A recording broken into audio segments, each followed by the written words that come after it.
তখন প্রায় রাত 12:30 বাজে। চিত্রা বিছানার মাঝে বরাবর হেলান দিয়ে বসে আছে, হাতে তার ফোন। ফোনের স্ক্রিনে শাওন ভাইয়া দিয়ে সেভ করা নামটা জ্বলজ্বল করে ভাসতেছে।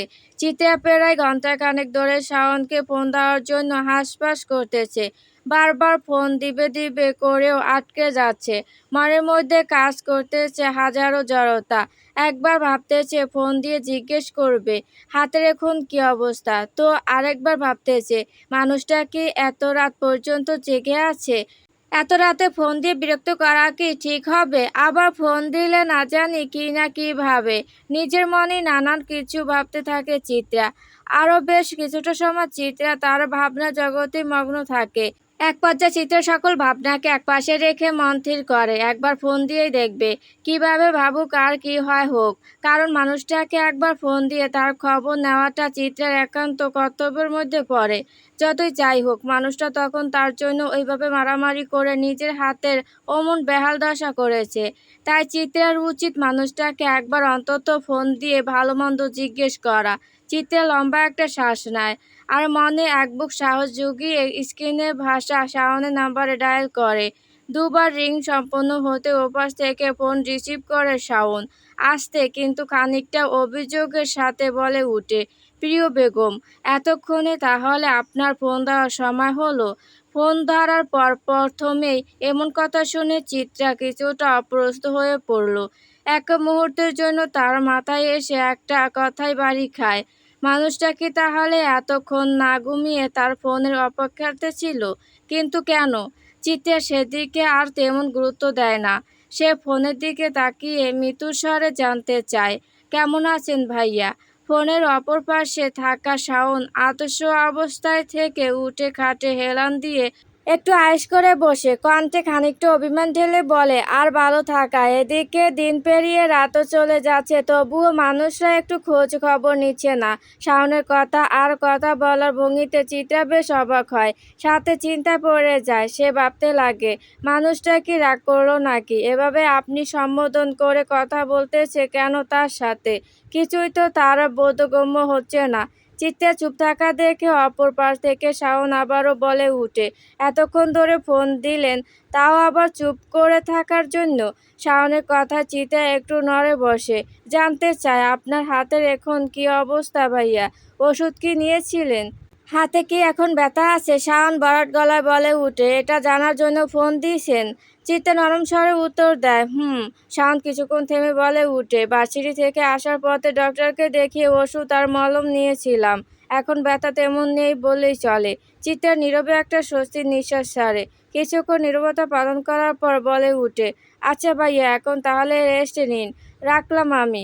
বলে চিত্রা কল কাটতে নিতেই শাওন স্বাভাবিক কিন্তু গভীর স্বরে বলে উঠে, চিত্রা। শাওন এভাবে হঠাৎ চিত্রার নাম ধরে ডাকা চিত্রার বুকটা ধুপ করে উঠে। শাওন সচরাচর চিত্রার নাম ধরে খুব কম ডাকে। বুঝ হওয়ার পর থেকে শাওনের কাছ থেকে সে বেগম ডাকা শুনে অভ্যস্ত। শেষ কবে শাওন চিত্রার নাম ধরে ডেকেছিল তা চিত্রার মনে পড়তেছে না, যার কারণে আজকে হুট করে চিত্রার নাম ধরে ডাকা চিত্রা কিছুটা অপ্রস্তুত হয়ে যায়। সে কোনো রকমে শাওনের কথা জবাব দেয়, হুম ভাইয়া। শাওন ভীষণ ঠান্ডা গলায় বলে, তুই কি ব্যস্ত আছিস? আমার সাথে কথা বলার মতো কি একটু সময় হবে তোর কাছে? শাওনের বলা শেষের দিকের কথাটা কিছুটা অনুরোধের মতো শোনায়। শাওনের কথা চিত্রার শরীর কিছুটা কেঁপে উঠে। সে ভাবনায় পড়ে যায়, মানুষটার কথাগুলো আজকে এমন শোনাচ্ছে কেন? কোনো কারণে কি ওনার মন খারাপ, নাকি খুব বেশি অসুস্থ হয়ে পড়েছেন? আর এমন আবদারই বা করতেছে কেন? শাওন এমন আবদার এর আগে কখনো করেছে বলে চিত্রার মনে পড়তেছে না। এরই মধ্যে আবারও ওপাশ থেকে শাওনের শীতল কণ্ঠস্বর ভেসে আসে, তখন ছেলেটাকে মেরে আমি কি কোনো ভুল করেছিলাম চিত্রা? আচ্ছা, ছেলেটার জন্য তোর মনের মধ্যে কি কোনো ধরনের অনুভূতি আছে? আমি কি তাকে মেরে নিজের অজান্তে তোর কোনো ক্ষতি করে ফেলেছি? চিত্রা এবার ভীষণ অবাক হয়। সে বুঝে উঠতে পারে না শাওন এগুলো ঠিক কী বলতেছে। তার মাথা কি আদৌ ঠিক আছে? সে ছেলেটাকে মেরে কোনো ভুল করেছে কি না চিত্রা সেটা নিজেও জানে না। তবে চিত্রার মানে ওই ফারহান নামের ছেলেটার জন্য কেন কোনো অনুভূতি থাকতে যাবে, যাকে কোনোদিন দেখেছে কিনা তাই মনে করতে পারতেছে না, তার জন্য আবার অনুভূতি। বিষয়টা চিত্রের কাছে হাস্যকর মনে হলো, তবে শাওনের জন্য সে চিত্রার মনের মধ্যে কোথাও একটা কিছু লুকিয়ে আছে, তা চিত্রা মাঝে মধ্যে বেশ বুঝতে পারে। এদিকে চিত্রার নীরবতা দেখে শাওন আবারও বলে উঠে, জানিস, ভার্সিটি থেকে আসার পর থেকে কেন জানি না হঠাৎ করে নিজেকে খুব অপরাধী মনে হওয়া শুরু করলো। বারবার মনে হচ্ছিল আমি হয়তো কোনো বড় ভুল করে ফেললাম। কিছুটা থেমে, তবে বিশ্বাস কর, তখন তোকে যদি ওভাবে খারাপ ভাষায় গালি না দিত তাহলে আমি এতটা রেগে কখনই যেতাম না। ওই জানোয়ারটা তোকে ওভাবে বলাতে আমার মাথায় পুরো রক্ত উঠে গেছিল। আমি নিজেকে কোনো মতে কন্ট্রোল করতে পারিনি বলে একটা দীর্ঘশ্বাস ছাড়ে শাওন। কিছুক্ষণ পর অপরাধী গলায় বলে উঠে, তুই আমাকে ক্ষমা করে দিস চিত্রা। আসলে আমি শাওনের কথার মাঝপথেই বলে উঠে চিত্রা, আপনি কোনো ভুল করেননি ভাইয়া, আপনি যা করেছেন একদম ঠিক করেছেন, তাই আপনার ক্ষমা চাওয়ার কোনো প্রশ্নই আসে না। আর আপনি নিজেকে একদম অপরাধী ভাববেন না, আপনি কোনো অপরাধ করেননি ভাইয়া। এতটুকু বলে একটা লম্বা শ্বাস নেয় চিত্রা। এবার একটু করুণ স্বরে বলে উঠে, তখন যদি আপনি না আসতেন জানি না আমার কি হতো। আপনাকে অনেক ধন্যবাদ ভাইয়া। চিত্রের কথা শুনে শাওনের মনে হয় তার বুক থেকে 100 মণ ওজন হালকা হয়ে গেল। সে বুক ভরে একটা প্রশান্তির শ্বাস নিল। ঠোঁটের কোণে ফুটে উঠল একটা স্নিগ্ধ হাসির রেখা। ভীষণ আদুরে গলায় বলে উঠল, আমি বেঁচে থাকতে তোর কখনো কোনো কিছু হতে দিব না চিত্রা। সবসময় তোর বিপদে ঢাল হয়ে তোর সামনে দাঁড়াবো আমি। শুধু অনুরোধ, তুই কখনো আমাকে ভুল বুঝিস না, নয়তো সত্যি একেবারে শেষ হয়ে যাব আমি। চিত্রা এবার খানিকটা ধমকের স্বরে বলে উঠে, এমন কথা একদম বলবেন না ভাইয়া, এসব কথা বলতে হয় না, আপনার কিছু হবে না। চিত্রের কথা শুনে মুচকি হাসে শাওন। আচ্ছা বেগম, আর বলবো না। চিত্রা নীরবে হেসে দেয়, কিন্তু আর কোনো কিছু বলে না। এদিকে শাওন এবার উপুর হয়ে একটা বালিশের উপর বুকের সমস্ত ভর ছেড়ে দিয়ে বিছানার কোনাকুনি হয়ে শুয়ে পড়ে। আর মৃদু স্বরে বলে উঠে, তা ম্যাডাম, এই অদমের খবর নেওয়ার জন্য ফোন দিলেন, তাও আবার এত দেরিতে? চিত্রাও খানিকটা নড়েচড়ে বসে বলে উঠে, আসলে ভাইয়া, তখন ভার্সিটি থেকে আসার পর ফ্রেশ হয়ে ঘুমিয়েই পড়েছিলাম। আর ঘুম থেকে উঠতে প্রায় 8টা বেজে গেছে। তারপরে রাতের খাবার খাওয়া শেষ করে মা আর ভাইয়ার সাথে কিছুক্ষণ কথা বলছিলাম, যার কারণে আপনাকে ফোন দিতে দেরি হয়ে গেছে। শাওন উপর হওয়া থেকে চিত হয়ে শুয়ে রুমের ছাদে দৃষ্টি রাখে, ফোন কানে ধরে আর দুপাটি দাঁত বের করে হেসে বলে উঠে, যাক মহারানী, আমার কথা রেখেছেন, এটাই অনেক। শাওনের সাথে সাথে হেসে উঠল চিত্রাও। এরপরে তারা আরও কিছুক্ষণ তাদের কথোপকথন চলমান রেখে কল কেটে দেয়। দেখতে দেখতে ফেব্রুয়ারি মাসটা যেন চোখের পলকে চলে গেল। আজকে এপ্রিলের 3 তারিখ, ইনায়ার জন্মদিন। ইনায়া হলো চিত্রার বড় মামার মেয়ে। চিত্রার বড় মামা মাম্মি বারবার চিত্রার বাবা মা এবং তার ভাইকে সহ তাকে তাদের বাসায় যেতে বলেন। এদিকে ইনায়ার তো মনে হয় 100 বারের মতো চিত্রাকে ফোন করা শেষ। চিত্রার 2 মামা, বড় মামার নাম ইকবাল চৌধুরী এবং মামানি শাহনাজ চৌধুরী। ইকবাল চৌধুরী এক ছেলে এক মেয়ে, আবরার, শাওন চৌধুরী আর ইনায়া চৌধুরী। ইনায়া চিত্রা থেকে 1.5 বছরের ছোট। আজ থেকে তার 18 বছর পূর্ণ হবে। সে ইন্টার সেকেন্ড ইয়ারে পড়ে। আর এদিকে শাওন ঢাকা বিশ্ববিদ্যালয় থেকে অর্থনীতিতে অনার্স শেষ করে মাস্টার্স করতেছে। অপরদিকে চিত্রার ছোট মামার নাম ইরফান চৌধুরী এবং ছোট মামানি ফাহমিদা চৌধুরী। তাদেরও এক ছেলে এক মেয়ে। মেয়ের নাম জান্নাত চৌধুরী আর ছেলের নাম আয়াতুল চৌধুরী আয়াত। জান্নাত এবার 9ম শ্রেণীতে পড়ে আর আয়াত সবেমাত্র ক্লাস 3-তে। শাওনের একমাত্র ভক্ত আয়াত। শাওন বলতে পাগল প্রায় এই ছেলে। ইকবাল চৌধুরী এবং ইরফান চৌধুরী একমাত্র বোন জাহানা বেগম হওয়ায় বরাবরই তিনি ছিলেন বেশ আদুরের। আর সেটা এখনও চলমান। বিকেলের দিকে চিত্রা, কবির আর জাহানা বেগম তাদের 4 চাকার গাড়ি করে শাওনদের বাড়ির উদ্দেশ্যে রওনা হয়। রাস্তায় তেমন জ্যাম না থাকার কারণে মিরপুর থেকে গুলশানে আসতে খুব বেশি সময় লাগে না তাদের। গুলশান 2-এর বুক চিরে আভিজাত্য ছোঁয়া দিয়ে মাথা ছাড়িয়ে দাঁড়িয়ে আছে শাওনদের সেই বিশাল কীর্তির কংক্রিটের দোতলা অট্টালিকা। চিত্রাদের গাড়িটা শাওনদের সেই অট্টালিকার গেটের সামনে আসতে দুজন কালো ড্রেসে পরা মানুষ তড়িঘড়ি করে 2 পাল্লার বড় আকৃতির গেটটা খুলে দিল। গাড়ি বাড়ির ভেতরে প্রবেশ করতে করতে জানলার ফাঁক দিয়ে চিত্রার চোখে পড়ল গেটের সামনে মার্বেল পাথরে বড় করে খোদাই করা চৌধুরী ম্যানশন নামটার উপর। চৌধুরী ম্যানশন আর চৌধুরী গ্রুপ অফ ইন্ডাস্ট্রিজ সাউন্ডের গৌরব। ইকবাল চৌধুরীর বাবা শাহাদাত চৌধুরী নিজ হাতে এই দুটো জিনিসকে গড়ে তুলেছেন, যা এখন তার অনুপস্থিতি তার দুই ছেলে ইকবাল চৌধুরী এবং ইমরান চৌধুরী সামলা। দেশে প্রথম সারি 5টি নামকরা কোম্পানির মধ্যে চৌধুরী গ্রুপ অফ ইন্ডাস্ট্রিজ একটা। দেশসহ বিদেশের মাটিতেও তাদের বেশ নাম ডাক। চিত্রাদের গাড়িটা গেট পেরিয়ে বাড়ির সামনে এসে থামতেই গাড়ি থেকে নেমে পড়ে তারা। চিত্রা চোখ যায় বাড়ির একপাশে লাইন করে দাঁড়িয়ে থাকা 4টা দামি ব্র্যান্ডের নান্দনিক গাড়ির দিকে। তাদের পাশে দাঁড়ানো আছে দুটো বাইক, একটা ইয়ামাহা R15M আর অপরটা রয়্যাল এনফিল্ড ক্লাসিক 350 মডেলের। বাইক দুটো শাওনের। চিত্রা এটা জানে। চিত্রা চারিদিকে আরও একবার চোখ বুলিয়ে নেয়। বিশাল কৃতের বাড়িটার একপাশে সারি সারি করে গাড়িগুলো পার্ক করা, আর একপাশে একটা মাঝারি আকারের সুইমিং পুল।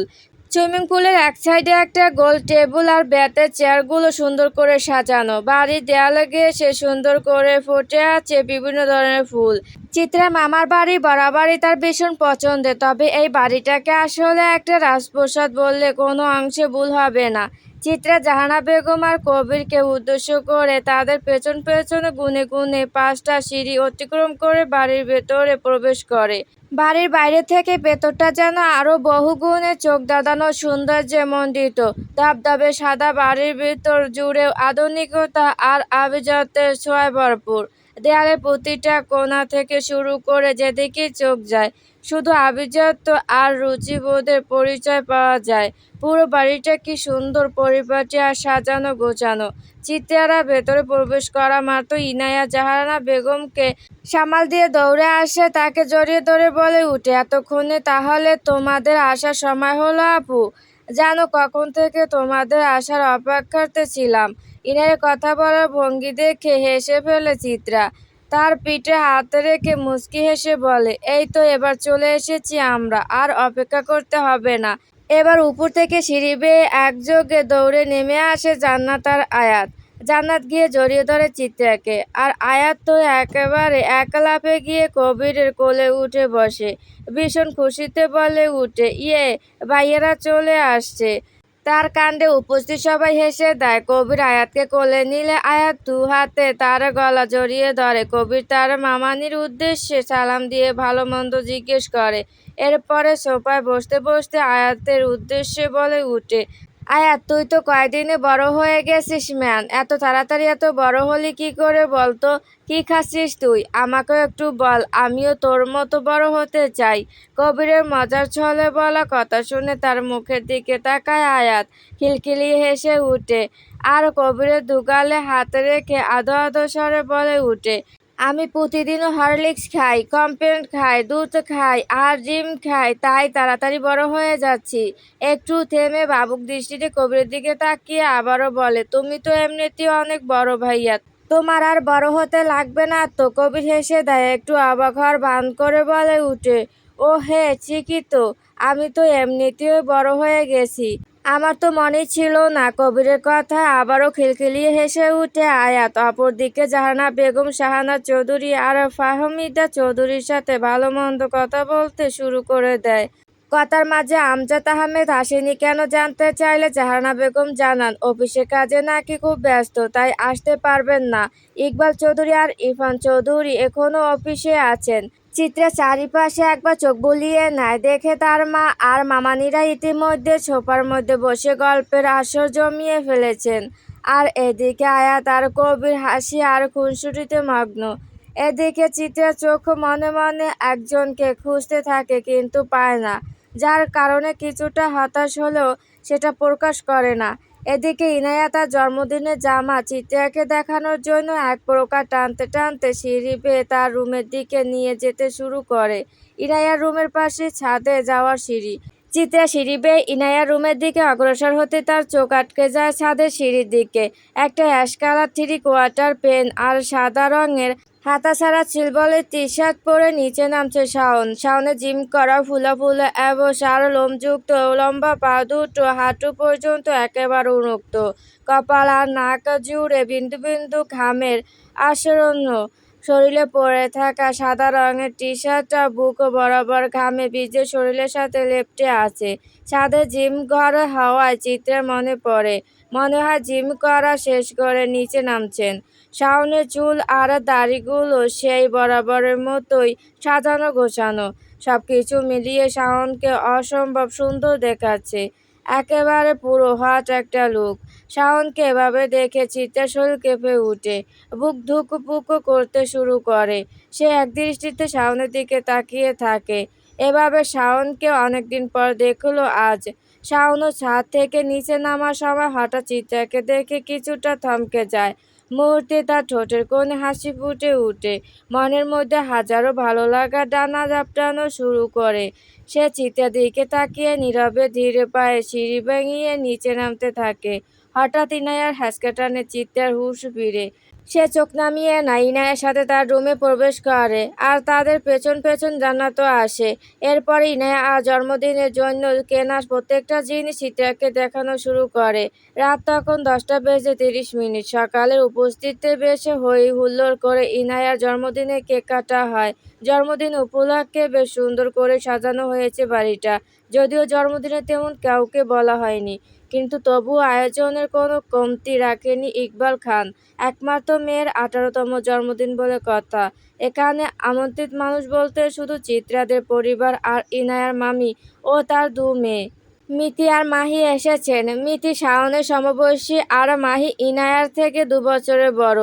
তারা রাতের দিকে এসেছেন। জান্নাতের মামার বাড়ির লোকজনদের আসার জন্য বলা হলেও তারা কোনো কারণবশত আসতে পারেনি। জন্মদিনের অনুষ্ঠান শেষে তারা সকলে খাওয়ার জন্য বসে। ডাইনিং টেবিলটা বেশ বড়সড় হওয়ায় সকলের জায়গা অনাসারে হয়ে যায়। খেতে বসার সময় চিত্রা খুব ভালো করে লক্ষ্য করে মাহি নামের মেয়েটা কেমন যেন একটু গায়ে পড়া স্বভাবের। চিত্রা শাওন পাশের খালি চেয়ারটাতে বসতে উদ্যত হতেই সে যেন এক প্রকার হামলে পড়ে শাওনের পাশে চেয়ারটাতে গিয়ে বসলো।